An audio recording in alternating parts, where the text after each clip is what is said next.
Shooting the breeze.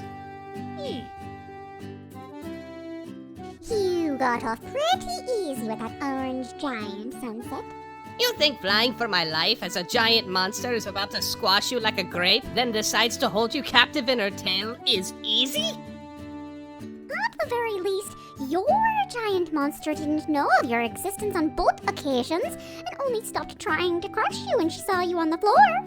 You cannot begin to imagine the horrors these giants have for you once they have you in their grasp, under the control of a beast that has no intentions of letting you go, feeling so feeble, so vulnerable, so small. Insnar. Very well. Why don't you share with us your troubles in Equestria? Gladly. So when Fluttershy first gathered all of the Breezies to the cottage, I lagged a bit behind. So to make up for time, I decided to fly through a crowd of those giants. Being the skilled glider that I am, I managed to avoid each and every obstacle. I had finally gotten a visual of Fluttershy, and it was merely a clear shot to her until...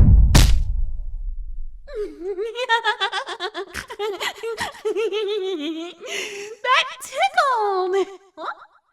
Where'd you go? I want to be tickled more!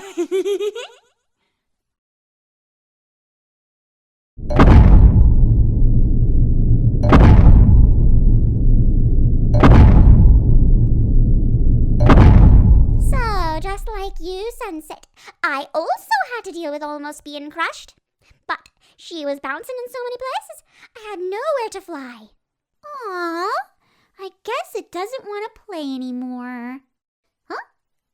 And just like that, she had made eye contact with me. And like a fly with a zapper, I had completely frozen. Oh! Hey there, little Breezy!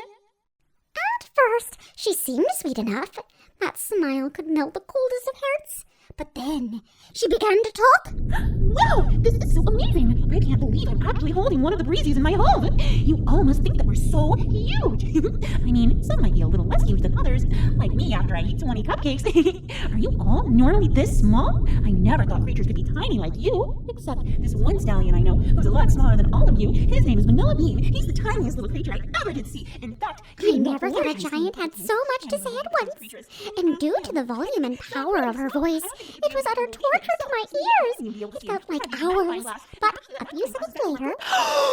Hey! Want me to take you back to Fluttershy's place? I can carry you there myself. Hop on!